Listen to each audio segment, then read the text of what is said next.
Hey, welcome back to the Academic Society. It's Toyin here, and today we're talking about time management and productivity. Specifically, when you sit down to actually get work or writing done, how do you remain productive for the whole time that you've planned to be productive? So if you're interested in that, keep watching this video.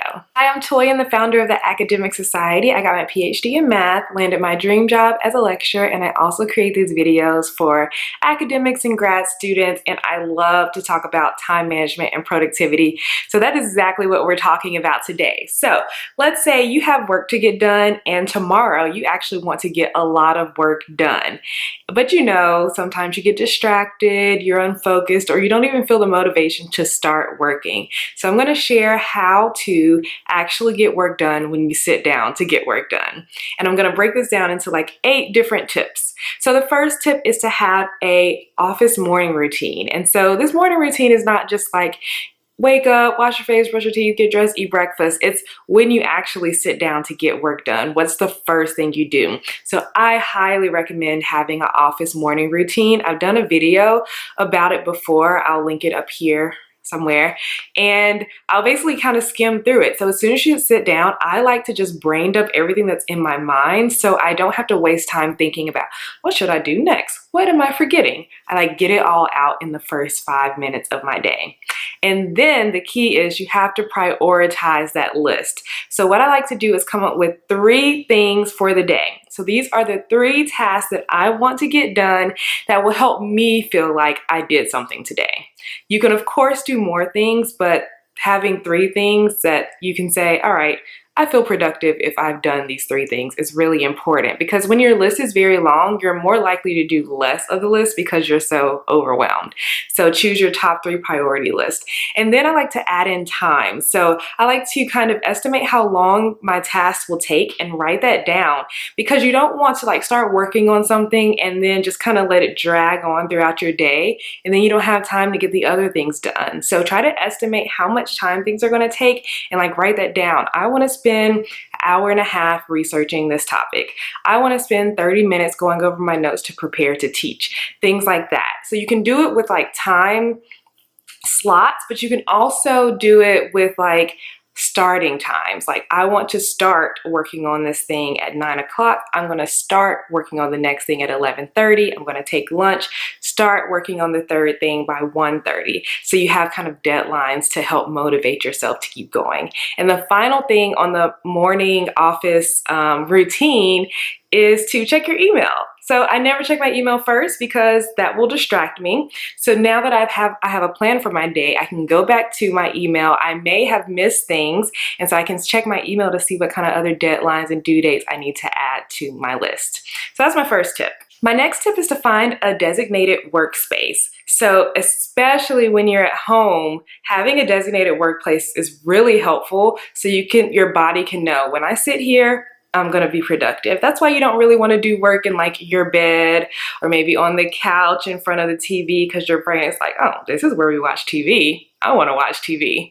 And maybe you'll stop working earlier than you need to because your body's like, it's time for TV or it's time to lay down. So I like to maybe find like a table, like a kitchen table, a desk, even sitting on the floor, just somewhere where your body is inclined to do more work. And like with your routine, the more you do it, the more your body will know, okay, this is where we work. All right, next, I like to also signify to my brain that my morning routine is over. And by morning routine, I am going back to thinking about, okay, wake up, brush your teeth, wash your face, get dressed, eat breakfast.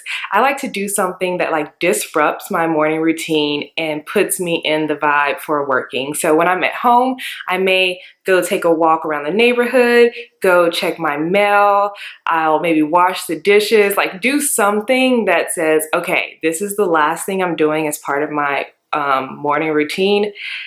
I'm going into work time, and then I'll do my office morning routine. For me now, especially now that I have an office, I usually just go to my office, and that's my disruptor.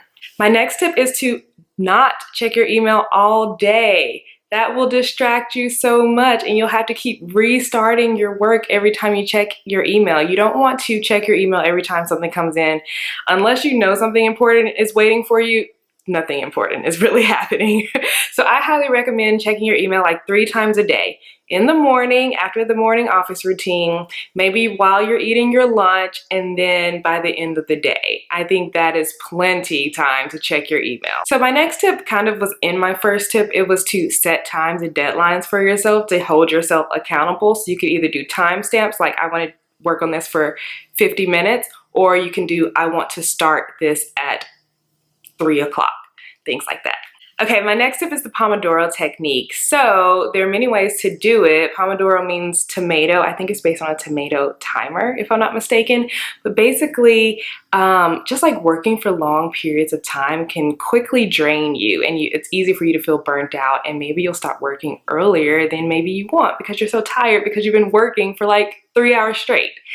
Highly recommend the Pomodoro Technique, where you work for a while, take a little break, work for a while, take a little break. I think the official time for Pomodoro is 25 minutes work, 5 minutes break, but I do think in grad school you can do a little longer. So like maybe 45-minute work, 10-minute break, 5 minutes to reset, and then you can work for the next hour. That's something I like to do in my productivity accelerator, is we do the Pomodoro technique when we do our co-working sessions.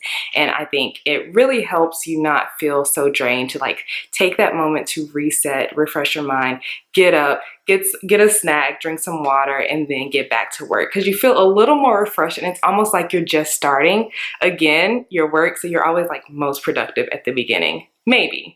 You may not be, but I feel most productive when I first start working. Then I also recommend co-working sessions. So like literally just working next to someone. And this can be virtually, like I do with my productivity accelerator, or side by side. So when I was a grad student, me and my friend, we would go to coffee shops or libraries on Sundays and like sit next to each other with our headphones on, not talking, just doing work side by side. This is helpful for accountability, because I know if it was just me working, after an hour and a half, I'll be like, all right, I'm tired, I'm leaving. But if someone else is there, you're like, oh, well, they're still working, I guess I could stay. Or like you can like actually take a break and chat with them for a moment and then get back to work. So you can work for a little longer when you're working with someone. It's that accountability. And then finally, my tip is don't procrastinate. And the only way to beat procrastination is through an action, by taking the tiniest first step to like do something. And I listened to a podcast this past week where they said, one thing you can do when you're procrastinating is just give yourself 5 minutes. You can do something for 5 minutes.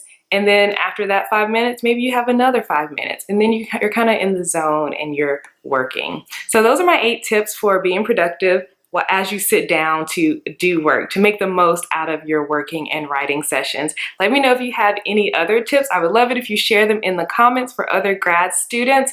Thank you so much for watching. I create all kinds of videos for academics and grad students. I will link some of them here. And if you're new here, definitely consider subscribing. I create new videos every single week. So thank you so much for watching. Have a wonderful day. Bye.